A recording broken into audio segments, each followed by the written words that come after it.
Sure, you've heard that recording in progress. So this is going to be our last meeting for this book. For Crossan's this is one of the best books I've read in a long time, in terms of just really challenging me to think in new ways. And he does it so effortlessly, it seems, in his writing. He's a good writer and has some beautiful images. And I'm going to miss our conversation. Are there any comments that folks would like to make about, just maybe the book in general, or where we've been over the last, how long? 3 or 4 months, before I get into our last little section here? Anybody?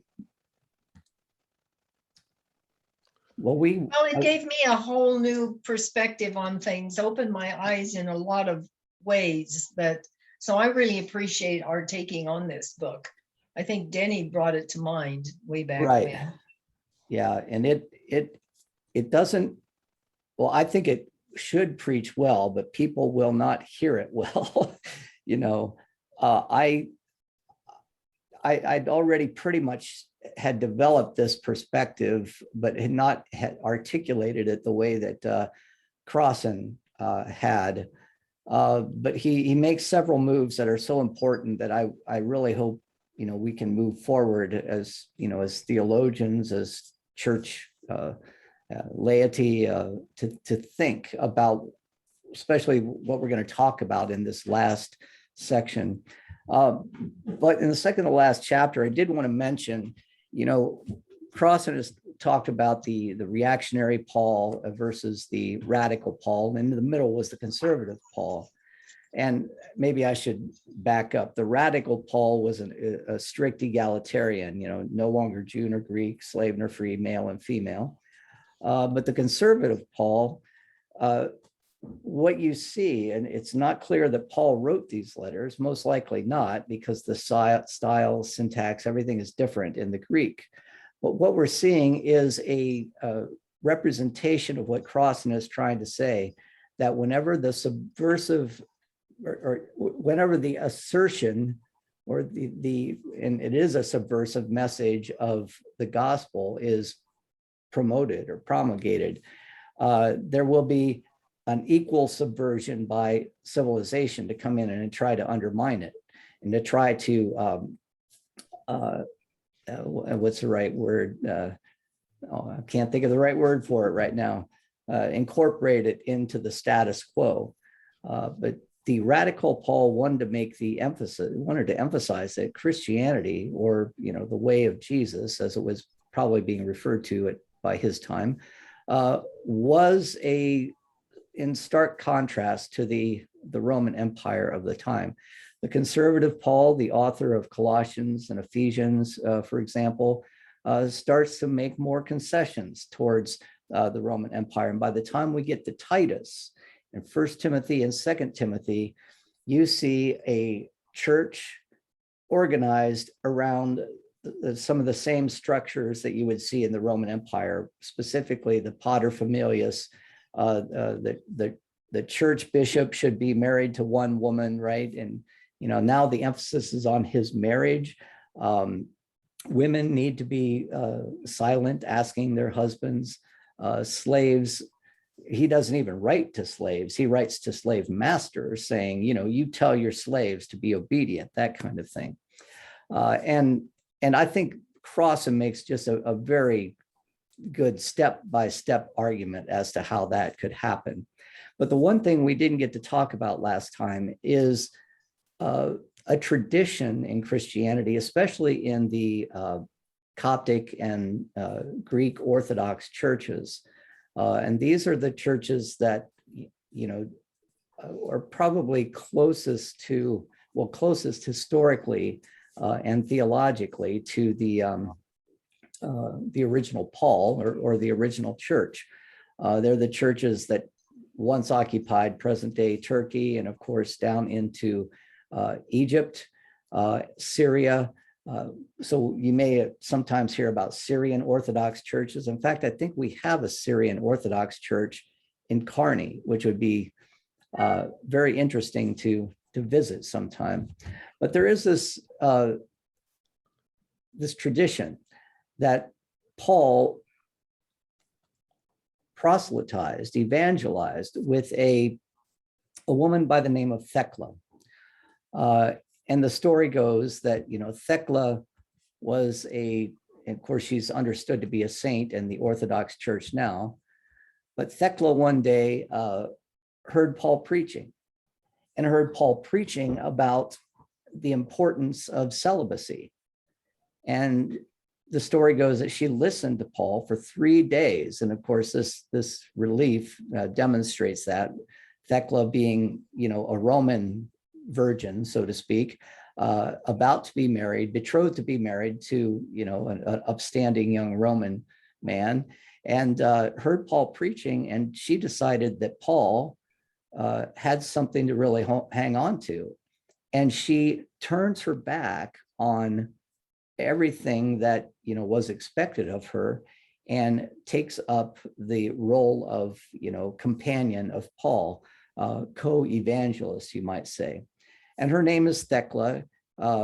She is attested to in some of the oldest art that we know. This is from the catacombs in Italy, where, of course, we know that the 1st and 2nd century church often met, kind of a spooky place to meet to talk about the message of hope, right? The gospel. But here you can see, Paul and Thecla both represented. Almost, there was no sense of being married, right? But in a kind of holy marriage of, being co-evangelists. And this is the tradition that Crossan wants to emphasize, this egalitarian emphasis upon who can preach the gospel. By the beginning of the 2nd century, it was clear that women were going to be taking a subordinate role. And Crossan says that is probably the best example we can find of the status quo, Roman society, subverting the radical message of the gospel, as we've seen throughout our entire book. So before we moved on to the last chapter, I wanted to just at least make sure that we acknowledged this story of Thecla, because it's one that is not often heard. We wouldn't hear about Thecla in the Gospels. The story comes mostly from an apocryphal book. I think it's called the Apocalypse of Paul, or Crossan mentions it. Now I'm losing the title for some reason, but it's a tradition that's still alive in the Orthodox churches. So I wanted to conclude this chapter, and I think we're on the second to the last chapter, whatever that number is. It doesn't matter. Second to the last chapter, and Crossan really summarizes the whole focus of his treatment of the Gospels.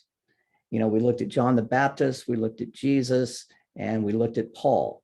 And all 3 of these are examples of the thesis that he's trying to argue. So if you will allow me, at the conclusion of his chapter, he writes, this chapter is presented post-Paul and pseudo-Paul as the anti-Paul subversion of the historical Paul's assertion on the issues of slavery, patriarchy, and violent human victory. Now, that's quite a word salad there, but basically he's saying the conservative and the reactionary Paul are examples of the subversion of the original radical Paul. Now, this is the place that people are going to have the hardest time in the churches, because what you're saying is that what Crossan never gets at, he's really challenging the whole notion of the divine revelation, the divine inspiration of Scripture here, because obviously, he's holding one set of letters up over the others, saying one is more authentic than the other. And this is where people are going to have a hard time just even wanting to hear Crossan. This is exactly the same process of negation that we saw for John the Baptist and Jesus himself. The historical Baptist's original vision of God's advent as the divinely nonviolent return from Babylon, as recorded in Mark and John, was changed later into the divinely violent exodus from Egypt. And we see that in the Q gospel as used by Matthew and Luke. That was several chapters back. So also with Jesus, at his proclamation of God's nonviolent kingdom became God's violent apocalypse. And we see examples of this in the Gospels, especially in the book of Revelation. But those processes were more difficult to discern than the case of Paul. Paul is pretty clear that there's some shenanigans going on, right? There, at least, we had clearly distinct letters that could be separated into three groups that depicted a sequence from radical through conservative to reactionary. And that concludes, for the most part, Crossan's entire argument that began in chapter 1 and carried its way all the way through Scripture, giving indications, giving examples of how the radical message of God's nonviolent sovereignty, I guess you might say, in the world, was subverted by the matrix in which that message was preached. So let me stop there and see if there are any questions or comments, points of clarification that we can, or just points of discussion.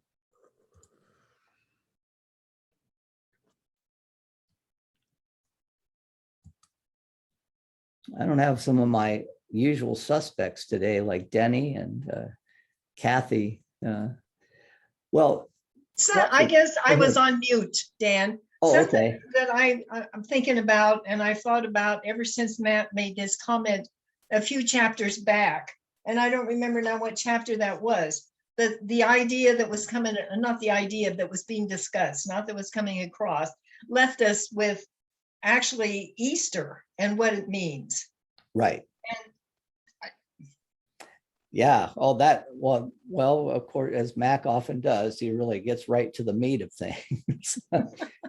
Right. What does this mean for Easter? Do we need a resurrection, a bodily resurrection in the midst of this? Because the emphasis here is more upon what Crossan has to say, that, God's omnipotence in the world is not such that he causes things to happen. All of the evil can be attributed to human, free will, to human choice. Humans, sin is crouching at the door, but they will master it. They have they can master it,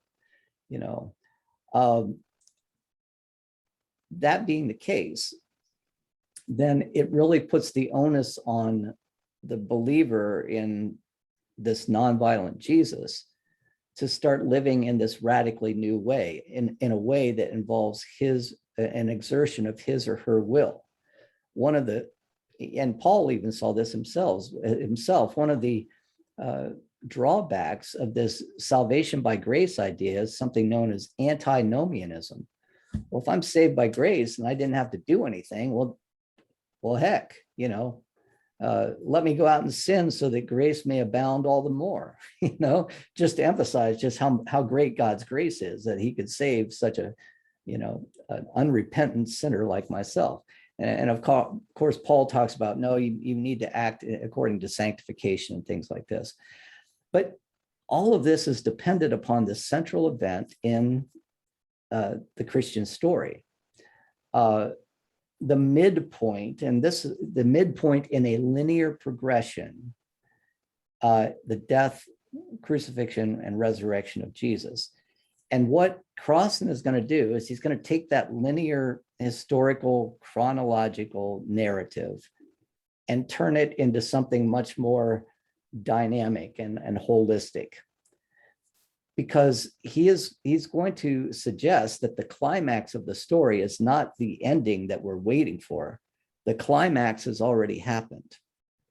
And that's what he's going to argue in this last chapter. But to your point, Joyce,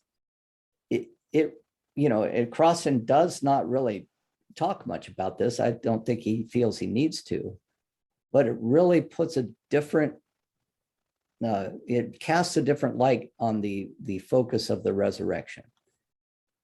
That has been so important. I don't know, can I hear from other people about this? I think, Mac, are we representing you significantly enough or accurately? If I can remember back that far, I believe so. But I think this also has to do with a broader issue that Crossan doesn't really get into here, but that is what is or are the possible theological interpretations of the resurrection. He does at some point. We know that Crossan does not think that the resurrection was a physical occurrence, that a dead guy actually got raised. Right. Crossan didn't buy that. Right. And but it means something. Right. And it's there for a reason. And what is that? And I think that may be a discussion for a different book. Right. Well, I can say one of the ways that I've been able to reconcile this, because resurrection, Paul uses such important body imagery, right? He talks about the church as the body of Christ. It seems to make perfect sense to me that the resurrection is not so much the resurrection of Jesus' actual body as it is the continuation of Jesus' ministry through the body of Christ. Though they believed they were dead, the Holy Spirit was able to allow them to carry on the work of their Messiah. And thus, out of the ashes of what appeared to be a failed mission, the church arose. As quickly as even after 3 days, they were able to get back and time of mourning's over, let's get to it. Go and feed my lambs. They felt the sense of Jesus' presence in their not so much their physical body, but in the body which they called the church, or the body of believers. And that memory was literally breathed into them by this very tangible memory of Jesus. Now, I think Crossan would be far more open to something along those lines, but certainly not to what it later came to be, this individual bodily resurrection. So, and the thing is, it was so unusual. I mean, these kind of movements with charismatic leaders that were killed, as you pointed out, they happened all the time. Right. A lot of the stuff that's in the Bible happened all the time. Miracle workers, they were a dime a dozen, Yeah. But for some reason, the Jesus movement, whatever you want to call it, even though they lost, he was killed. The empire won. The empire struck back. They won, and there was no tomorrow. Yeah. The empire won. Yet the Christian followers still they persisted. Yeah, they were affected enough to persist in ways that other it's important, other non-violent leaders like John the Baptist, according to Crossan, and others. Remember what the Romans did? They just killed the leader, hoping that the followers would die out, and that worked well. But something kept this ragtag group of, for the most part, illiterate followers of Jesus alive and continuing to preach in the very place where they would be the most conspicuous, in the precincts of the Jerusalem temple. That at least speaks to some kind of resurrection, And we are getting a little bit off topic, but it's not impossible to incorporate an idea of resurrection into this kind of theology, but it will take a much more progressive understanding of the Christian faith, I think. And so I don't know if that helps you, Joyce. Well, it's just something that I just remember it just struck me, I guess, when Matt said that. I thought, and it's not something that's left me. I mean, I understand, I think, where he was going with this in terms of that we're responsible. Right, right. And, for our beliefs and for our understanding. But it just was something it just was interesting to me. Yeah. And this idea of us being responsible, Paul's statement in Philippians that we should work out our salvation with fear and trembling. I really like that insight. Why fear and trembling? Not from God, you're not fearing God. You're fearing and trembling the dominant culture in which you live, which is going to squash you because your message is so radically different from the status quo. As the letters of Paul go from reactionary to conservative to, go from radical to conservative to reactionary, the fear and trembling starts to die out a little bit.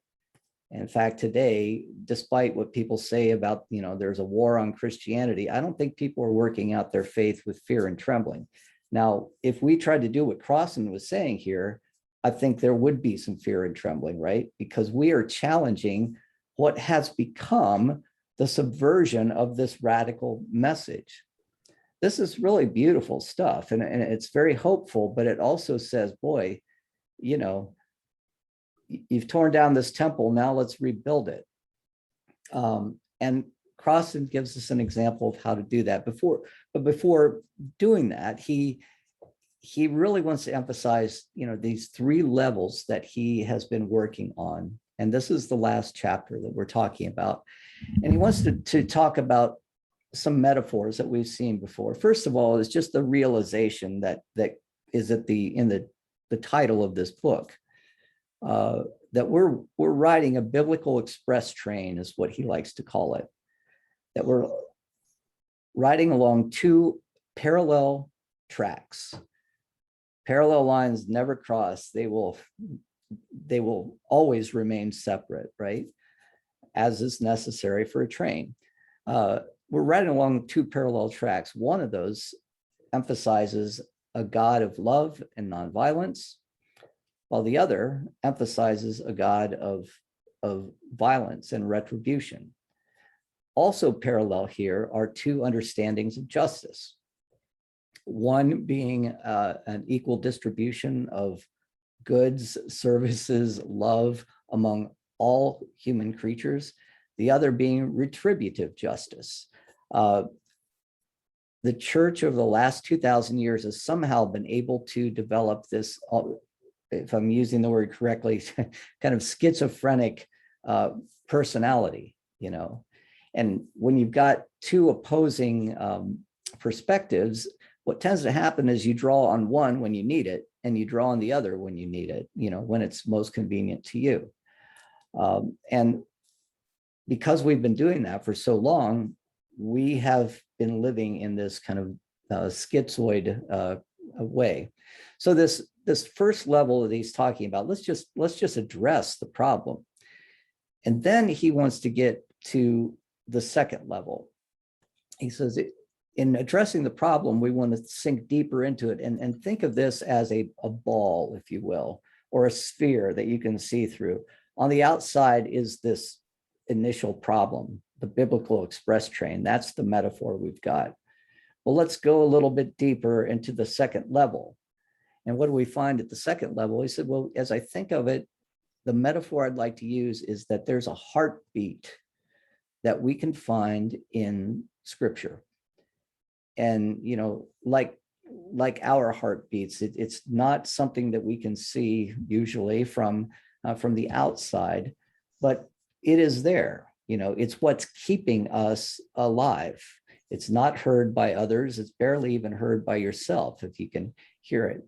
But it is kind of the energy center of any being. In terms of the Bible, this heartbeat that we can see is this give and take, this assertion and subversion, assertion of the radical God, subversion by the dominant culture. And we see this, and Crossan has demonstrated this all the way throughout, throughout his discussion in this book. But then he asks, okay, well, let's, and I can talk about, if I wish I could find a visual of this diagram, but it's very hard to talk about in the abstract. But he mentions these axes of power and justice. What do we mean when we mean power? There's nonviolent power of persuasion versus the violent power of force. The nonviolent power of persuasion versus the violent power of force. We see this assertion and subversion like a heartbeat, systolic, diastolic beating in the Bible, right? We also see two axes, an axis of justice. There is the distributive justice. There is also retributive justice.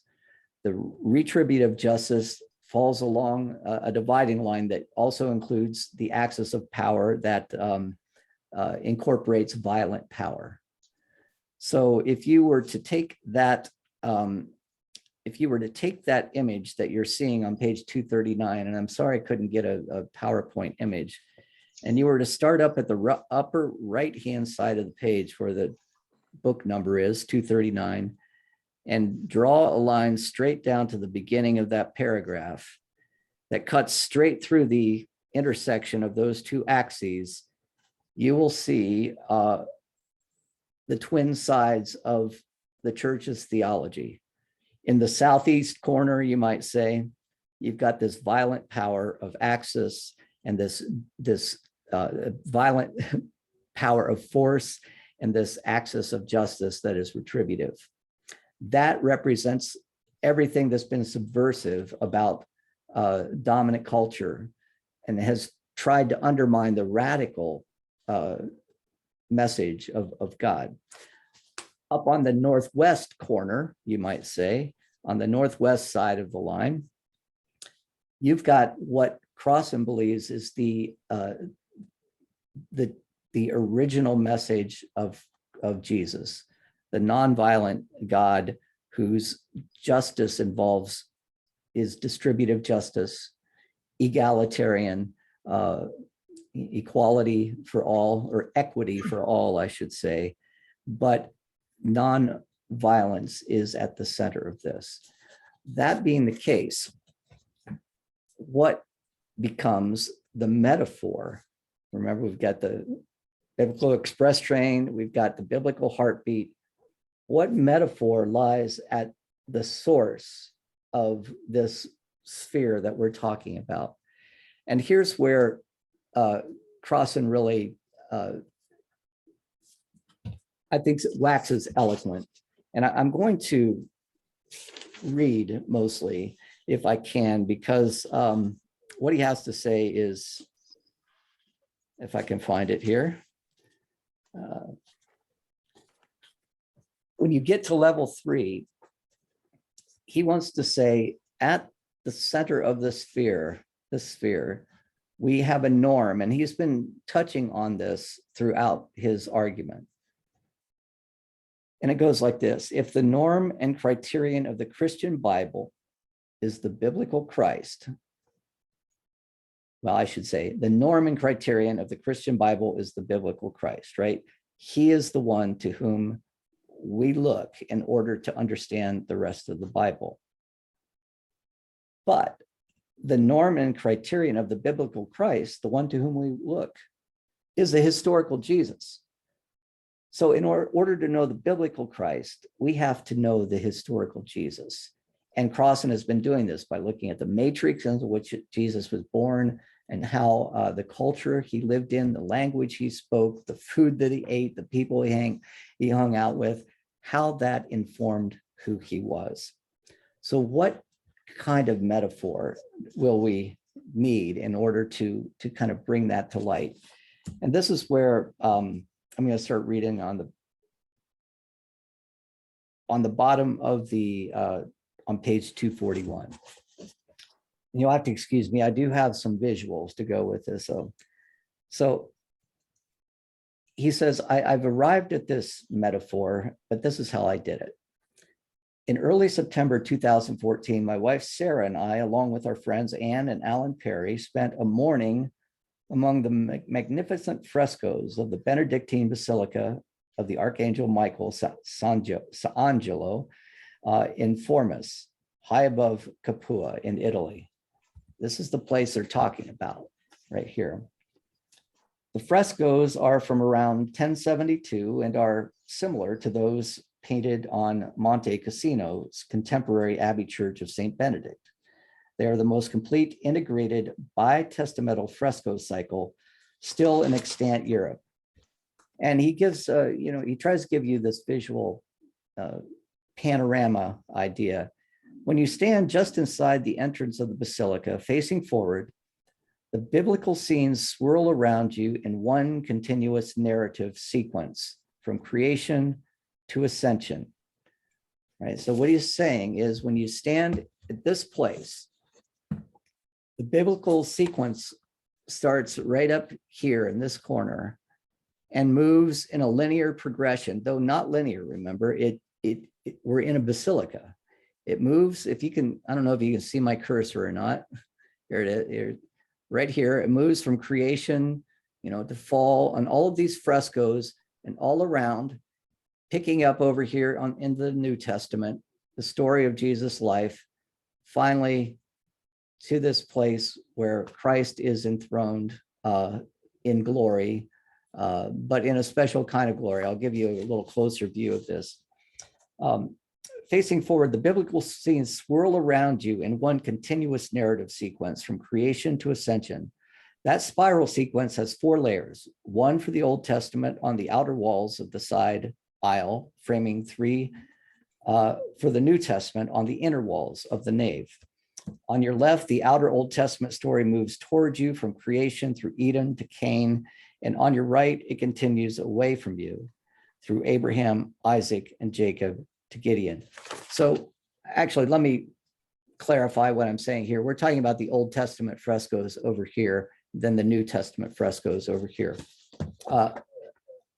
In the center here is the New Testament. So skipping on down. On one hand, of course, this is not exactly the historical Jesus in everyday garments from Galilee. And he's talking about the conclusion here of that, circular journey that we've been taking. Instead, he is seated and robed like a Byzantine emperor. On the other hand, his halo is cruciform and he is barefooted. And I love this little twist of phrase. It is Christ as Jesus, even more than Jesus as Christ. It is Christ as Jesus, and, emphasizing the human aspect, the divine become human, which is perfect for Byzantine Christianity. Now, and instead of Jesus as Christ here. The 4 evangelists appear on each side. Here is the Gospel of Matthew, the man, the Gospel of Mark, the lion, the Gospel of Luke, the ox, and the Gospel of John, the eagle. And holding his closed book and with their eyes fixed on their text, but not on their text, but on the one named Jesus Christ. By the way, the Latin artist miscopied the Greek name Christ by reversing its 2 letters abbreviated from XC to CX right here. So the people who were fixing and writing this in 10, whatever it was, you can see CX here. In Greek, it would have been Christos, it would have been XC, but they messed it up. So Christos, I don't know what the Greek would have been. Sorry. Anyway, so he's going to propose this metaphor. I also realized, and I'm on the page 243, that my first two metaphors, a biblical express train and biblical heartbeat, were metaphors of time, as was appropriate for reading a text from beginning to end and recognizing the recurrent themes within it. But my third and ultimate metaphor that has been inspired by this basilica, my third and ultimate metaphor had to be a metaphor of place. Skipping down the next paragraph, I call that third metaphor biblical iconic focus, and therefore apply the experience of visual narratives to verbal narrative. Then all the way down the middle, the last paragraph of that section. In summary, here's the way to read the Christian Bible and still be a Christian. Do not just read it as a book and expect the meaning at its end, but view it as an image and expect the climax in the center. Read it verbally, but picture it visually. That's a difficult thing to really to grasp there. But the center is the person that should inform the story that precedes the person and the story that comes after the person. We are such linear thinkers that we have a hard time looking at the Bible any other way. But if we look at the Bible as this kind of circular image, like this cathedral or like this basilica here, that swirls around us, Old Testament on the outside, New Testament, but at the center of that, if you don't mind me drawing from the 38th chapter of Job, in the center of that whirlwind lies the Christ who is Jesus. Not so much Jesus who is the Christ, but the Christ who is incarnate in the historical man, Jesus. That's the metaphor that we need to look at when we read the Bible according to Crossan, keeping in mind that the historical Jesus is the norm and criterion of the biblical Jesus that we know. Now, what we have done in the past, we often read our theology into Jesus. He was fully God, fully human. Crossan says, no, you're doing it backwards, if you will. Try to keep this swirl of imagery from Old Testament, New Testament that goes around, and they have this single theme that has, try as culture might, it has never been fully subverted. The single theme of a non-violent Jesus who preaches distributive justice. Now, I've done a lot of talking there, too much probably. I wanted to show you these images because there's no way you can get what Crossan's trying to get at unless you stand where he's standing. And I hope that has helped. If not, at least you see some nice pictures of the basilica. Any comments or questions about this?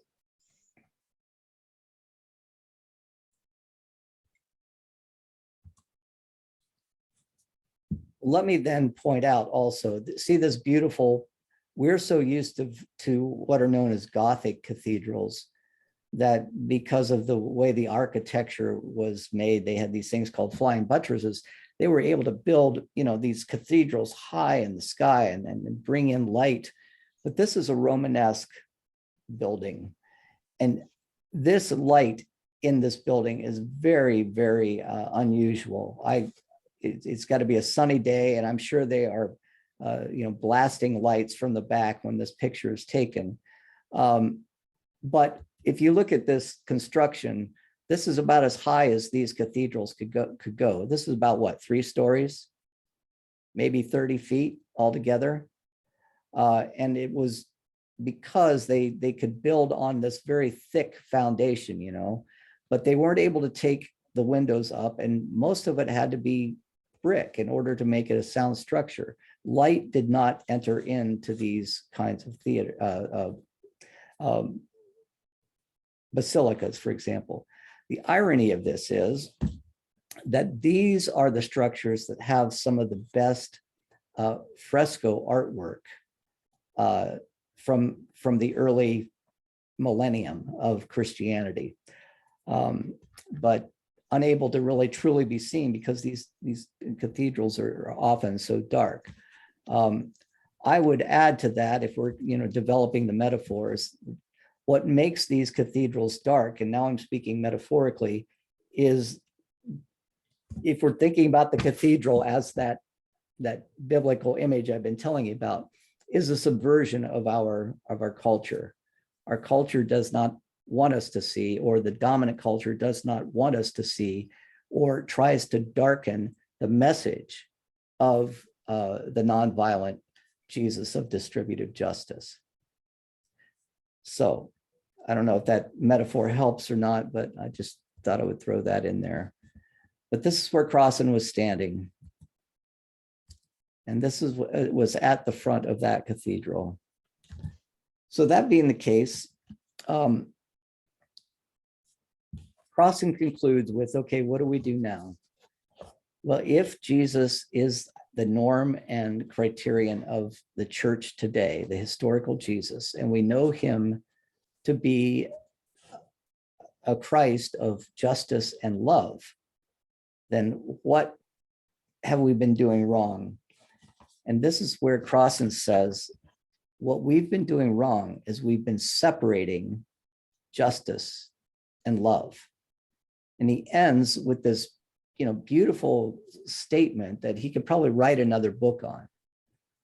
But the question that I like most is how is it that we've come to use this word love for just about everything, from describing our feelings towards our wife or spouse, or describing our feelings about our favorite candy bar, right? It's just, we just throw it about. And he says the reason is because we've separated these two things that have to go hand in hand. Just like a body and spirit must go together in order to make a human being, so must justice and love go together. Justice is the body of love, and love is the soul of justice. Separate them and you do not get both. You get neither. You get a moral corpse. Justice is the flesh of love, and love is the spirit of justice. We've separated what cannot be separated if each term is to retain its full power. Justice without love may end in brutality. And we certainly know how this has played out throughout history. Love without justice must end in banality. This is where, we pretty much identify love with romantic love, which can sometimes be so emphasized that it becomes banal, as Crossan's saying. But love empowers justice, and justice embodies love. Keep both or get neither. And this is a metaphor for the body of Christ, which is the church. I'll say that again. The body of Christ is a body and a spirit. The body of the church is justice. The spirit of the church is love.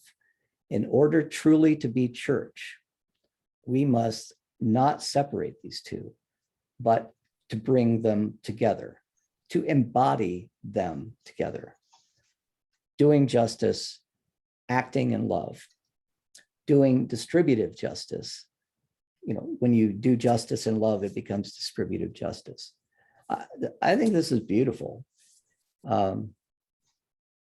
I've really, it's been an enriching experience reading this book. So let me hear some of your thoughts on this. I will say, last comment is that this is one thing that I think, since Pastor Greg has arrived at First Presbyterian Church, we have come to understand much better through his teaching and his example, that justice and love go hand in hand. The outreach ministries that the First Presbyterian has done since Greg's arrival it just seemed to be far more enlivened in a way that I don't remember them being. And maybe I'm just not remembering things as well as I should. But I think we're on a good path as a church in this regard. So comments about this? Dan, I think one interesting thing that that I was thinking of when I concluded this book was I'm at a certain age that when I first started studying this, or studying religion, it was before the Jesus seminar, and Robert Funk, and I'm not sure when, you can probably tell me when that movement started of the Jesus seminar. Well, Late 70s? it really came to be popularized in the 90s, early 90s. Okay. So, but the seminar began kind of as an extension of the Dead Sea Scrolls seminar in the late 70s. You're right. Because when I was first, coming into contact with this, the historical Jesus, the thing that he bases this on, and a lot of our things that we've been reading is that the criterion of the biblical Christ is this historical Jesus. Right. There was a school of thought that said, well, that's too bad, because you cannot arrive at a reasonable understanding of the historical Jesus. It's simply not possible. Albert Schweitzer tried it, and it wasn't any good. And then the popular scholar, the people like Bultmann and Barth and those people, they weren't interested in those kinds of issues. Right. Yeah. But when Robert Funk started that, and all of these people that we've been reading over the years, whether it's Borg or Crossan or whatever, they owe a huge debt to the Jesus seminar. And I remember when I was in church, a minister who will remain nameless, he's long gone, he criticized that from the pulpit. He criticized Borg and Crossan and the Jesus seminar as, not right, and blah, blah, blah.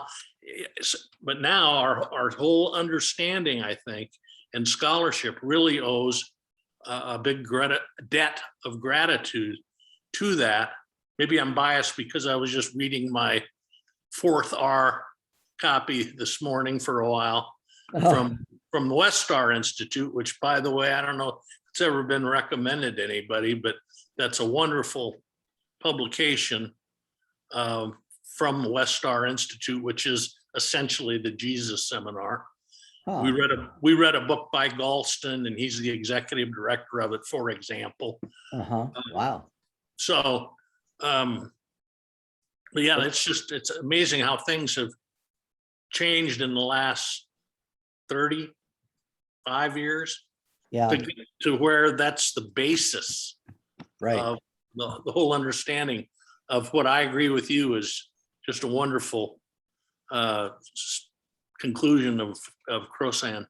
But let's look at the matrix in which it is now existing, because critical theory and literary criticism, that is the basis of the Jesus seminar, as well as archaeology, they're all sciences, right? We are currently living, despite the fact that our whole existence is propped up by science and biology and chemistry and physics, we're currently living in an anti-science culture, and that is going to be the normative civilization that is going to seek to subvert this radical notion of God that, there's a wonderful Jonathan Swift quote that whenever a true genius arises, a confederacy of dunces does what they can to silence him. Well, the confederacy of dunces is the civilization, the subversion of civilization that Crossan is talking about. And if it may sound pretty harsh, but we're living amidst a confederacy of dunces, not just in our church, but in our general society. And it just makes it all the more imperative for churches who get this, or at least have this insight, to embody it all the more. but I'm not hopeful. I am sorry. No, I should say I'm hopeful, but I'm not optimistic, as the distinction is often made. So let me see if there are any other comments from folks. Will has left us. So, well, if not, then this concludes our discussion of Crossan. I think I did want to talk to us all today about, the choice of our next book. And last week I asked you all to, take a look at Dangerous Religious Ideas, I think is the name of it, and determine whether that writing style, which is very academic, is one that you want to try to tackle, if you will, or if there is another book that is of interest to you. I was hoping to talk about that today. But one thing, I know this may sound like it's irrelevant, but has this group ever established for itself an identity other than the Harrington Book Group, but kind of a mission in terms of what we want to accomplish? Or was it just been the kind of, I guess rather in a laissez-faire way, well, this looks like a good book, or this looks like a good book? Is the focus of this group on biblical texts, or on recent scholarship in religion? I mean, do you see that yourselves ever reading a book about Buddhism, or reading a book about Judaism, or where can I turn to get a sense of what the identity of this group is really about? Anybody know? Or now, Mac, I know you and John Harrington were really part of this right from the start.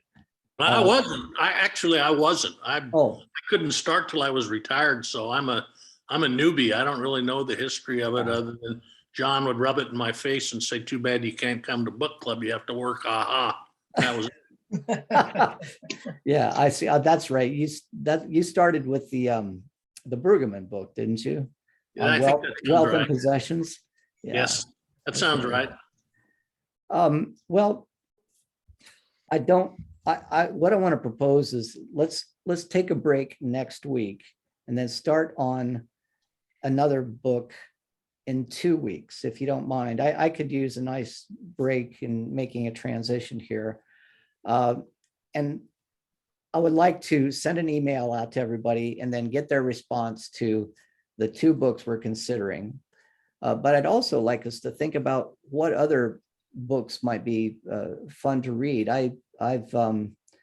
There are some interesting and very easy but compelling books on Buddhism, on the Kabbalah, for example, and Judaism. I just wondered how broadly we can cast our nets here, and maybe it's time for us to think about that. So, And I guess I like the sound of that, okay, who is that? Joyce? Joyce. Okay, Yeah. yeah, I'm sorry. Yeah. Well, good. Yeah, I'm I'm on that. I too. would say I also like the idea of, thinking about our purpose and so forth. But I would also mention, I did read the introduction to Dangerous Religious Ideas. Yeah. And of course, I've been a professor, so it didn't seem, excessively professorial to me in its language and so forth. And her emphasis, being self-critical Yeah. in my faith, I mean, that really spoke to me. Oh, good. So Good. now I would be happy to read whatever the group chooses, Mhm. but I think we should keep that Dangerous Religious Ideas book in the running. Oh, definitely. Yeah, I agree. I just want to make sure that, this is kind of introduced by somebody who doesn't know the group very well. Hey, you guys should read this. And I just don't want it foisted upon us if nobody really wants to read it. But Anne, I take your insights very seriously on that. So I appreciate it very Thank much. you. Yeah, go ahead, Lynn. I would find I think we talked about the biblical literalism book, Yeah. long book, and I would find that interesting. But I too, I'm very much a newbie. I didn't start joining you guys until last summer. So I don't have any history with this group. Mhm. I would be happy to move off the Bible study mode and take a break and do something completely different like Buddhism. I don't know anything about Buddhism Yeah, yeah. and would be interested to know, but I'll stick with you no matter what you choose. So Okay, good. Yeah, because I guess my question is coming from a fear that, if we choose one book, half the group isn't going to want to show up, that kind of thing. But I think we're a pretty dedicated group, but I just don't want one book not to appeal to others, and therefore, well, I'm not going to do that anymore, because that sometimes can happen in groups. So, well, then I'll send out an email to everybody, and your recommendation is good with me. I like that. Thank you for taking the time to read. And so let's not meet next week, and then we'll start on our next book. I'll send an email probably through Sharon, and you all can give me your individual thoughts on this, and then we can kind of move ahead. But there is, maybe after our next book, there is one just really delightful book on Buddhism that probably we couldn't discuss for more than a month, probably. But it's called Being Peace by a Zen monk named Thich Nhat Hanh, very popular. Whenever I would teach this book at Hastings College, or even before Hastings College, invariably, and I would always teach it like in the fall semester, I would have a student who would say, I'm going to give this book to my parents for Christmas. so if college students, are giving that kind of endorsement, then it's something about it. So I would love to hear what you all have to say about it. Dan, would you repeat that name again, please? It's called, well, the name, his name is Thich Nhat Hanh. H-A-N-H is the last name.